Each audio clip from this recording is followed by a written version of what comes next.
Good morning dear students. BSc first year की online classes में आप सभी बच्चों का हार्दिक स्वागत।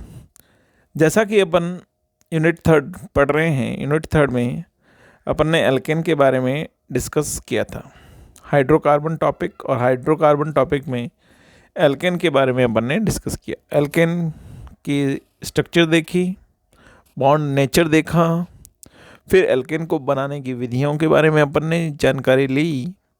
उसके बाद भौतिक गुणधर्म कैसे कैसे प्रभावित होते हैं, इनको अपन ने देखा। भौतिक गुणधर्म के बाद में एल्केन के रासायनिक गुणधर्म पर चर्चा की। चर्चा के दौरान अपन ने बहुत सारी इसकी केमिकल प्रॉपर्टीज़ को ध्यान में रखा। इसी दौरान जब अपन लास्ट टॉपिक पे चल रहे थे तो अपन ने एक टॉपिक नाम लिया अभिक्रियाशीलता और वर्णनात्मकता, रिएक्टिविटी एंड सेलेक्टिविटी। इन रिएक्टिविटी और सेलेक्टिविटी को, उसी टॉपिक को अपन कंटिन्यू करने जा रहे हैं आज। तो इस टॉपिक में अपन ने स्टार्ट किया था अभिक्रिया की ऊष्मा के बारे में। We are starting with heat of reaction, और अभिक्रिया की ऊष्मा में डेल्टा एच से रिप्रेजेंट करते हैं। If delta H is negative, then reaction is an exothermic reaction. If delta H is positive, then reaction is endothermic reaction.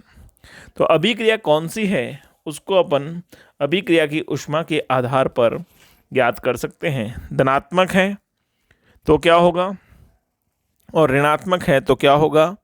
अभिक्रिया में क्या करना होगा, ऊर्जा देनी होगी या नहीं देनी होगी। ठीक है। फिर सेकंड टॉपिक अपन ने डिस्कस किया था सक्रियण ऊर्जा, एक्टिवेशन एनर्जी। एक्टिवेशन एनर्जी में अपन ने देखा कोई भी अभिक्रिया को अगर रिएक्शन कंप्लीट करनी है तो उसके जो मॉलिक्यूल्स हैं they have a minimum energy, and this minimum energy is known as activation energy. यानी उनके अणुओं में वो न्यूनतम ऊर्जा होनी चाहिए जिससे वे ऊर्जा अवरोध को पार कर सकें। They can pass out the energy barrier and converted into product.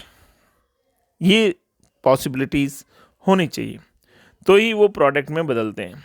तो उसी क्रम को आगे बढ़ाते हुए आज अपन अभिक्रियाशीलता और वर्णनात्मकता में तीसरा टॉपिक डिस्कस करेंगे जिसका नाम है अभिक्रिया का विन्यास। यह भी उतना ही इम्पोर्टेंट टॉपिक है। पहला पॉइंट इसमें लेते हैं, अभिक्रिया उसी दिशा में संपन्न होती हैं जिस दिशा में प्रभावी टक्करों की संख्या अधिकतम हो। Reaction only carried out on those direction where number of collide, number of effective collide, important है इफेक्टिव कोलाइड नॉट कोलाइड। प्रभावी टक्कर, यानी प्रभावी टक्कर का मतलब रिएक्टेंट जो है वो उत्पाद में परिवर्तित हो, that is called effective collision. प्रभावी टक्करों की संख्या अधिकतम हो। तो प्रभावी टक्कर के समय अणु परस्पर सही दिशा में अभिविन्यासित होना चाहिए। सेकंड, प्रभावी टक्कर ऐसी हो कि मॉलिक्यूल का जो ओरिएंटेशन है वो प्रॉपर ओरिएंटेशन होना चाहिए। If it is completed both conditions then reaction is easily happen. Okay.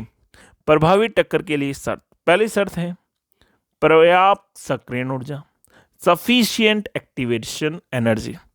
If molecule does not have sufficient activation energy then it is not converted into product. अगर उसके पास पर्याप्त ऊर्जा ही नहीं है, सक्रियण ऊर्जा ही नहीं है, तो वो उत्पाद में कैसे परिवर्तित हो सकता है। पहली चीज क्लियर। सेकंड, अणु का सही अभिविन्यास होना चाहिए, प्रॉपर ओरिएंटेशन होना चाहिए कि इजीली जो लिविंग ग्रुप है, लिविंग ग्रुप इजीली रिमूव्ड, आसानी से निकल जाए और रिएक्टेंट आसानी से जुड़ जाए।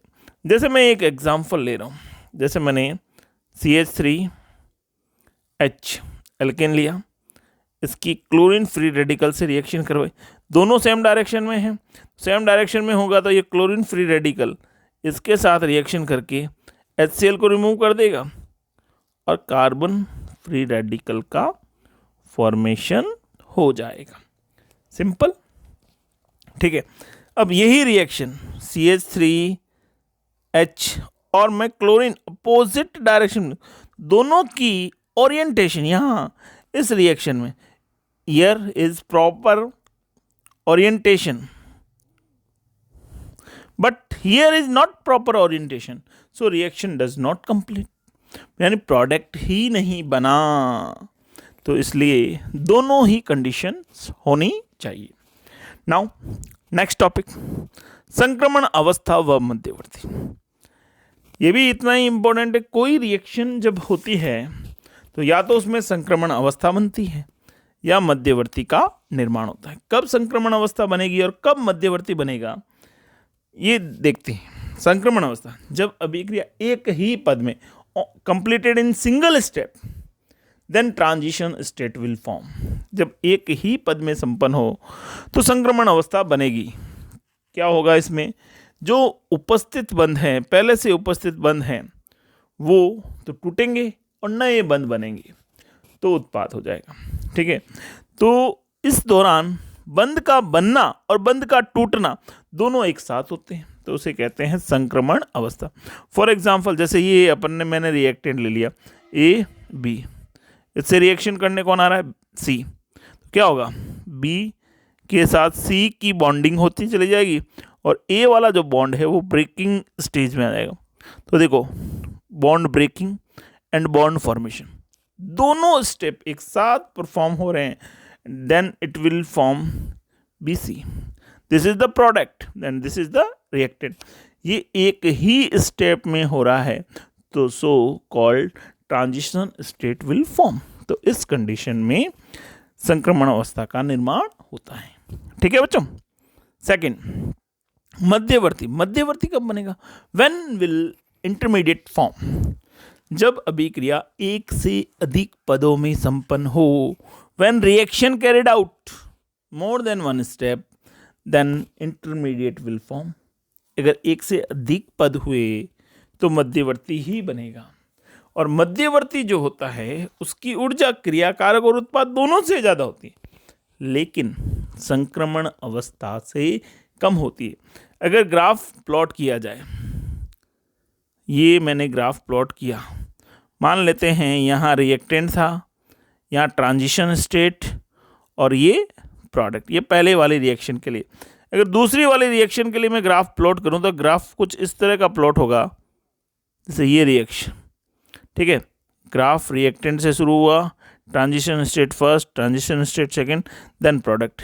ये रिएक्टेंट क्रियाकारक, यहाँ बनेगी ट्रांजिशन स्टेट फर्स्ट, यहाँ बनेगी ट्रांजिशन स्टेट सेकंड। तो देखो एनर्जी बैरियर दोनों का, और इसके बीच में ये जो पोर्शन बन रहा है, यहाँ बनेगी अपने इंटरमीडिएट मध्यवर्ती, और यहाँ बनेगा प्रोडक्ट। इस तरह से रिएक्शन जिगजैग देखा जाए तो मध्यवर्ती की जो ऊर्जा है दोनों संक्रमण अवस्थाओं से कम है।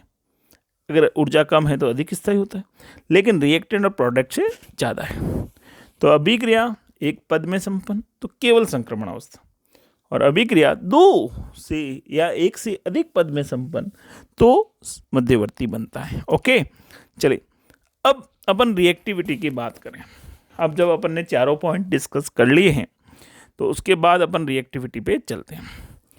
एल्केन की जो क्रियाशीलता है, अगर हेलोजनीकरण की बात करें, halogenation of alkene, it's depends on bond dissociation energy, value of bond dissociation. जिसकी बॉन्ड डिसोसिएशन एनर्जी जितनी कम होगी वो बॉन्ड उतना ही इजीली ब्रेक होगा, और इजीली ब्रेक होगा तो रिएक्शन भी इजीली ही करेगा। If bond dissociation energy is less, then alkane easily reacted, और easily react होगा तो product form। जैसे 3 डिग्री की bond dissociation energy है 90.5, 2 डिग्री की 94, 3 डिग्री की 97.6 एंड सुपर 1 डिग्री की 103.6। तो ये बॉन्ड डिसोसिएशन एनर्जी है, तो सबसे इजीली कौन टूटा, 3 degree. So 3 degree easily break, and super 1 degree is not easily break. तो रिएक्शन की रिएक्टिविटी का ऑर्डर आएगा 3 degree, 2 degree, 1 degree, then super 1 degree. Okay my dear students, वर्णात्मकता, ये तो रिएक्टिविटी की बात होगी। वर्णात्मकता, जब एल्केन का हेलोजनीकरण करवाया जाए और हेलोजनीकरण में ऐसा हो, हेलोजिनेशन में if more than 1 product will form, possibility हो कि एक से ज़्यादा प्रोडक्ट फॉर्म हो जाए, एक से अधिक उत्पाद बन जाए, तो ऐसी कंडीशन में विच वन इज मेजर, कौन सा मुख्य होगा, it is depends on it's intermediate, यह उसके मध्यवर्ती पर निर्भर करेगा, डिपेंड्स ऑन इट्स इंटरमीडिएट। जैसे प्रोपेन है, प्रोपेन की रिएक्शन करवाई, एक 2 डिग्री कार्बन फ्री रेडिकल बना और एक 1 डिग्री कार्बन फ्री रेडिकल बना। जैसे इनका हेलोजिनेशन, क्लोरीनेशन हुआ, तो एक 2 क्लोरोप्रोपेन और एक 1 क्लोरोप्रोपेन फॉर्म हुआ। इन दोनों में देखें तो जो 2 क्लोरोप्रोपेन है वो 56% फॉर्म होता है और 1 क्लोरोप्रोपेन जो है 44% फॉर्म होता है। तो ये सिलेक्टिव हो गया कि कौन सा प्रोडक्ट कब बनेगा और कितना बनेगा। ओके माय डियर स्टूडेंट्स, ठीक है। चलिए आगे वाली चीज़ अपन देखते हैं, आगे क्या होगा। अगर 1 डिग्री, 2 डिग्री और क्लोरीनीकरण की दर देखें तो वो अलग अलग दर है, 3 डिग्री, 5 डिग्री, ठीक है। तो अगला अपन नेक्स्ट क्लास में पढ़ेंगे। Okay my dear students.